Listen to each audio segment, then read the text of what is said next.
Welcome to Everyone Has a Story podcast. Don't you just love the word change? It makes everybody just kind of, squishy and just wiggly all over because no one really likes change, unless you're a wet baby.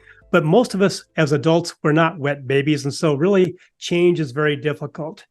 And my go-to story that I've probably told 1,000 times, if not more, throughout my life is because a lot of people I experience really don't want change. They don't like change. They're happy where they are, but they don't really know what could be better for them with just a few incremental changes here and there. So that go-to story, I'm going to bore you guys all once again, but my go-to story is the pot roast story. It's where 3 generations of the same family get together every Sunday afternoon for evening dinner. This one particular Sunday, they're at the middle generation daughter's house, and the menu item is pot roast. She's in the kitchen cooking, preparing dinner. Her daughter, the 3rd generation's up at the counter coloring, and her mom, the 1st generation's out in the living room with the guys probably watching football. The middle generation daughter, she grabs a pot roast out of the refrigerator. She unwraps it. She cuts both ends off. She sticks in the pot with all the vegetables, and she sticks in the hot oven. Her daughter looks up and says, "Mom, why'd you cut both ends off the pot roast before you cooked it?" She thought for a second. She said, "I really don't know, but that's my mom's recipe, so I've always done it." So now it's starting to drive her crazy. So now she calls her mom into the kitchen. She said, "Mom, why'd you always cut the ends off the pot roast before you cooked it?" She said, "I really don't know, but that's been my mom's recipe. And that's what she did, so that's what I've always done." Then about that time, it's driving them both crazy, so they call up great-grandma, and they said, "Great-grandma, why'd you cut both ends off the pot roast before you cooked it?" Without skipping a second, a beat, or anything, she said, "I had to. It didn't fit in the pot." And so I tell that story off and on because I see so many people doing something that they really don't know why they do it. They just saw it happen, but it's a whole lot easier to continue that robotic action, whatever that thing is, as opposed to really learning and getting into a deeper dive to see what might be a better way of doing it, a newer way of doing it, a more efficient way, you name it. But the fact of the matter is, too much of us live that life where we'd rather cut both ends off the pot roast and not ask a question why or change it because it's part of our habits. And so that's what we're going to talk about today. And the guy that we're going to talk to, he's pretty good at talking about change. So, Michael, welcome. Thank you. Nice to have you. Thank you for having me, Roger. Oh, you're very welcome. So, Michael Zeidenberg, he's a CEO specializing in strategic planning and succession, and he also is the author of the book, "If Nothing Changes, Nothing Will Ever Change." And this is important. The book is one of those books that, in my personal life and my professional life, it's one of those books that should be right at your desk, right at your shelf, where it's easy to reach out, because as easy as it is with your phone and checking out Google or whatever like that, the bottom line is this book really helps with the day-to-day things. If we want to continue to thrive, strive forward, move forward, not just accept the status quo, this is the book to get to. So, Michael, I can't thank you again for being my guest speaker. Tell us a little bit more about Michael before we get into this podcast. Sure. Well, Michael's gone through many ups and downs in life, and we talk about change, and change happens to us in good times and bad times. And I've certainly, like everybody else, have had many, many challenges in life. And that was the driving spirit towards writing this book. And I guess the important part here is to really appreciate that everybody goes through these changes, and it's a matter of how we embrace them. And so my book is all about how we do that. And I've shared some stories on what happens to people when they do go through these changes or how they resist them. So we'll get into it and see how it plays out. So let's get right into that book. What was your inspiration for writing this particular book with this particular message? Well, it's interesting because it was at a very low point in my life when I thought I needed to do something differently. I was unemployed. I was actually unemployed. It was coming on to my 9th month of not working, which has happened to me 2 times in my career, as well as going personally bankrupt. But that's this particular occurrence. It was the second time I had gone through this unemployment stretch. And I was sitting out on the balcony, and my son was with me. And he said, Dad, I think it'd be a great idea if you shared your story. And I thought, really? It's one of those stories where we're actually embarrassed. We're embarrassed to share with people the pain that we go through in losing a job or going bankrupt. And so I gave it a fair bit of thought and consideration. I thought, at the end of the day, if nothing changes, nothing will ever change.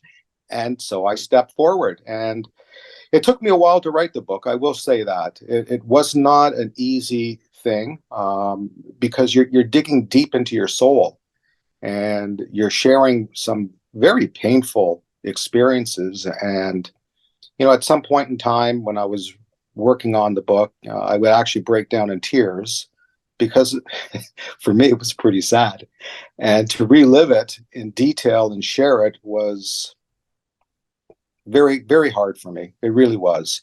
But at the end of the day, I did push forward. I went through some lulls where I didn't know what to say or how to say it, and I put it down. And then my son Brian would say, Dad, did you finish your book yet? And I'd go, no. And so he was my driving force and pushing through and really accomplishing it.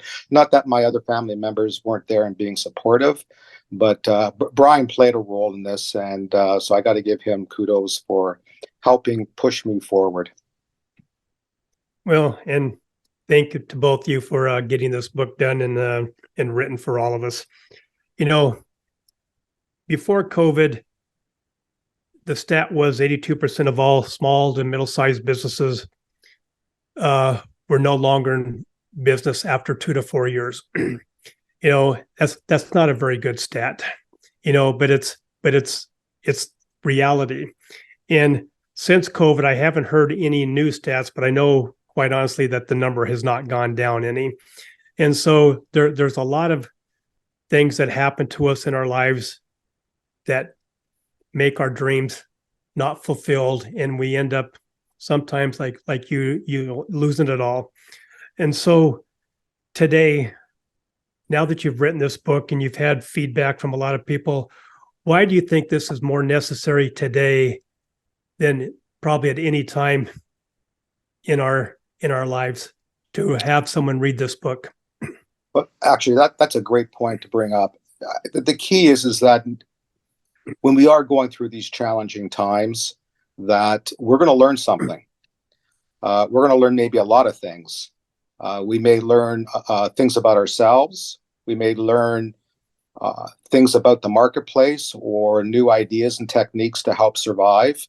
The understanding behind the approach here is to realize that we all go through these challenges, but at the end of the day, really, there is light at the end of the tunnel. The key is finding that pathway that's going to open up an idea or a concept or help you embrace, a new job, a new business model, and really just kind of helps you open up the mind that people go through these challenges, they fall down, some of them break, but we can be repaired and we can move forward. And I think that's really the most important message that comes out of the book is despair and the loss is only temporary. And it's up to us it is up to us to make that change. And I hope that book passes that message on to other readers. Now, I know that every organization that exists is made up of individuals, people. And so how does this message in the book apply to not just the people inside the organization, but to the actual organization business itself? Well, this comes back to the succession planning approach, and where team members may be overlooked or ignored.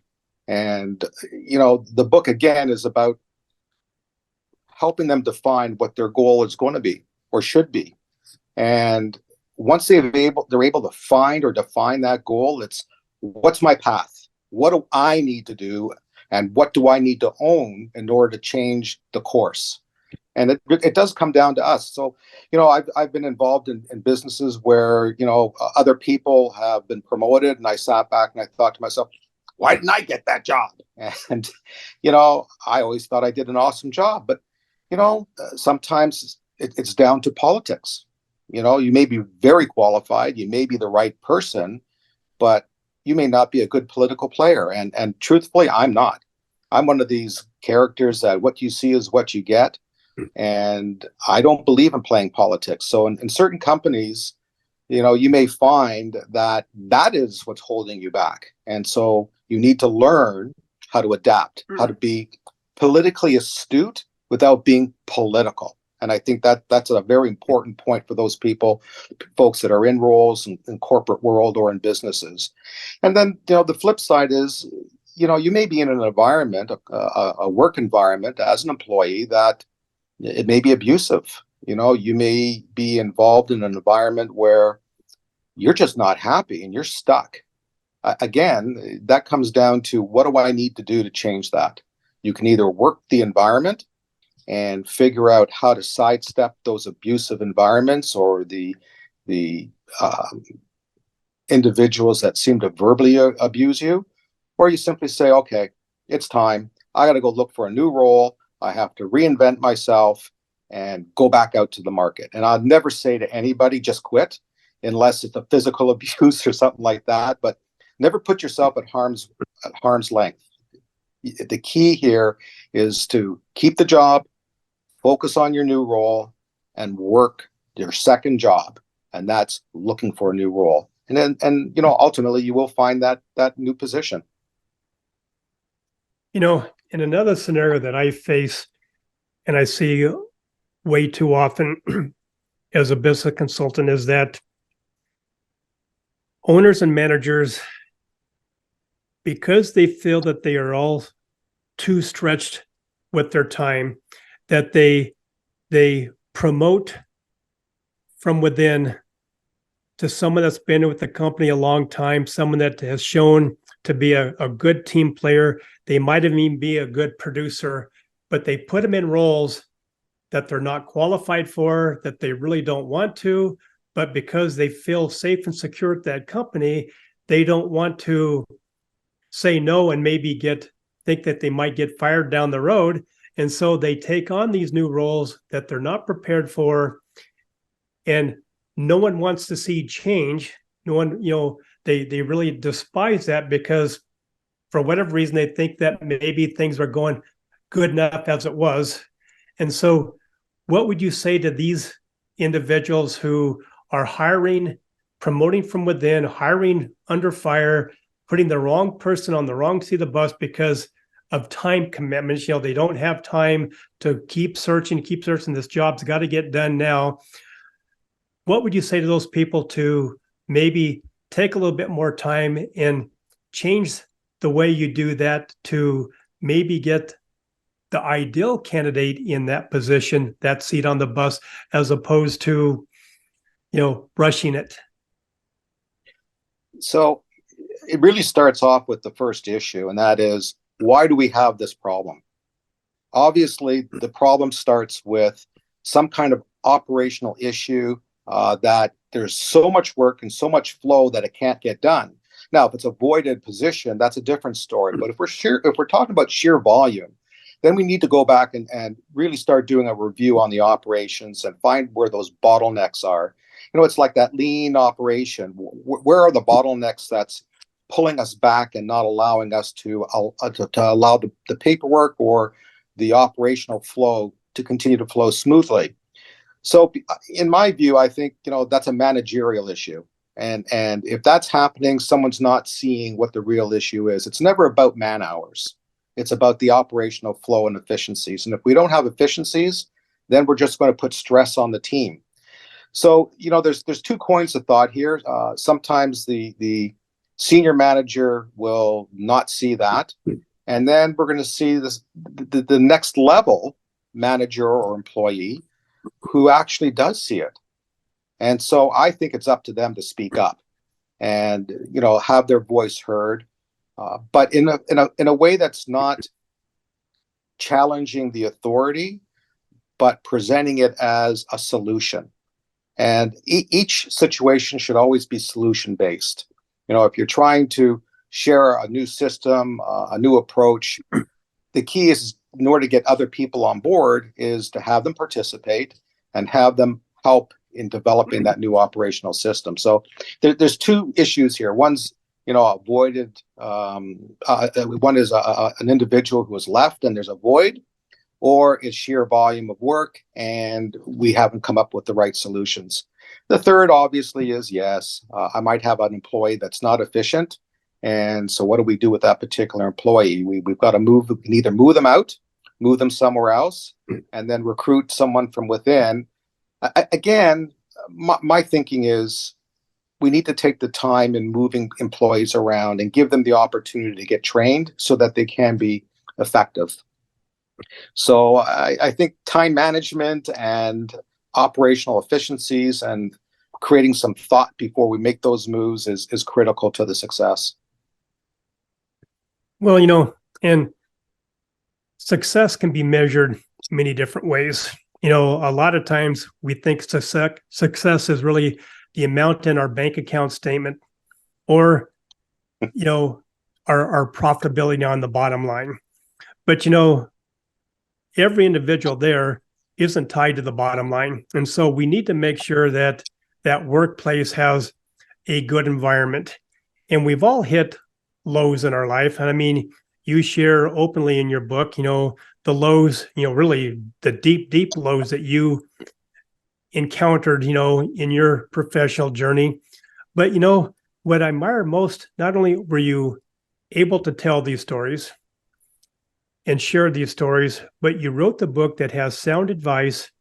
But really what makes me more someone that admires you, Michael, is that every day I know I'm going to get an inspirational post or I'm going to get some type of comic relief, that takes 2 seconds to read, but you know what? It leaves a long-lasting smile on my face and, a skip to my beat of my heart, because we all need that moment. Some people need that moment in taking a coffee break. They need that jolt of coffee. But you know what? Coffee is not for everybody, and the coffee wears off. But that inspiration that you share every day, those little jokes, it's just fun to be able to know that during the day I have in my schedule, I'm going to be able to smile because I'm counting on Michael and what he says to lift me up. Even if I don't need lifting, it's just part of the routine now that I've grown accustomed to in the couple of years that you and I have been connected. And, and I can't appreciate you more than just those simple things. And then getting the book is even, frosting on the cake. So, how are you able to, because this is really the real life results that businesses and individuals can get when they've had low times in their life, that they can be turned around. And you know what? I've never not seen you smile. I'm sure there's times, off the camera that you don't smile, but the fact is you make it easy for us to at least have that moment in our day that we can enjoy and relate to, chuckle with, whatever. And so, tell us about how you got yourself to be able to do that after what you've experienced in your professional life. Well, I'll try not to make this a 45-minute speech. It started when I went bankrupt, and part of the learning I went through was trying to find a mindset, and this is going back a number of years, trying to find a mindset that I could survive day to day not do the "oh, woe is me" approach. And so I actually went and learned how to meditate. And so I started a very detailed approach. It would take me about 45 minutes during the day to meditate and go through a process of clearing and cleansing my mind. And with that, it brought in a level of calmness. And at the same time, it provided me with some insight on what it was I needed to put a smile on my face and to share that smile. So over the years, I got better and better at this meditation to the point where the first thing I do in the morning is I start my day off with a shower, but I meditate in the shower. And what I do is I center myself, I center my mind, body, and soul during that process. The showering kind of like cleanses, gets all that gooey stuff out of your system that you've got in your mind. So it's like a twofold approach for me. So once I've done my shower, cleaned up, get ready, I sit down, I have a cup of coffee, I open up my laptop, and the next thing I do, and I challenge myself with this every single morning, is and there's no thought. Like there's no other thoughts. It's like, okay, here's the moment. I've turned on my laptop, and now it's time to come up with something that I think will help inspire me or make me happy for the day. And so I come up with those inspirations. And my challenge is to do it, within a paragraph, something that's quick, an easy read, something that has a little bit of impact, something that might touch somebody, whether it's emotionally, well, it would be emotionally. And so that's my first approach. And then after a number of years, I thought, I think I need to add something to this. And that's where my humor came in. And I thought, oh, this is going to be kind of cool just to throw a joke or a riddle or something comical out during the day, because I know, during the day I can get drawn into work and it's like, oh my God, I'm in overload. And then I go, oh, I need a break for a second. And that break puts a smile on my face or a chuckle. So that's kind of the approach I've taken. And really, it's more for selfish purposes. It's about me. But the unique part of this is that I get to share it. And honestly, Roger, and I thank you for the support, but every day I get somebody commenting and saying, Michael, you don't realize how you just touched me today. Or, you know what, I was feeling really low and I read your inspiration and I thought about it for a bit. And yeah, you're right. And sometimes it brings me to tears, because people will share a lot of detail that you wouldn't expect them to say, but you end up touching people's souls. And that's the great part. And with that, brought in this whole succession and strategic planning approach on, I can do it on a personal level, or we can do it on a corporate level, but there's so much to it. And it just starts with sharing a thought and putting a smile on your face. And it's amazing. You could walk up to anybody that you don't know and smile, and I'll lay you dollars to donuts. 99% of the time, you're going to get a smile back, or a knowledge, or a little knock, a wave with the head, or someone's going to say, hi, how are you? So, yes. So how much time does it take you in your busy day to send out that post? 5 minutes. Exactly. And so as we were talking about earlier about how everybody's complaining about how they're overloaded, they don't have a single minute. Everybody has 5 minutes in their day that they can plan. And, you're talking about smile. I read recently that an authentic smile to anybody gives the same emotion as if that person had just received 2,000 chocolate bars. So can you imagine what the world would be like if we smiled more and everybody walked around like they just received 2,000 chocolate bars? How good would this life would be? It would be a far better world than what we're experiencing today, I assure you. Yeah. And and it's those simple things that just we all take for granted, but it takes no time whatsoever, 5 minutes, to send out inspiration, a chuckle to your community, your workplace, your colleagues, whatever. But it takes nothing to share a smile. And the fact is, we're all busy. We just need to make sure that we're present enough to make sure that it's an authentic smile and not just, smile just to appease someone, because we all know the difference. I mean, it doesn't take a rocket scientist to realize, well, that was not really meant for me, but I'll take it. At least he tried, and we've all been there. Michael, I can't thank you enough, number one, for your book, for being my guest speaker today, but I know you have plenty of inspiration in you.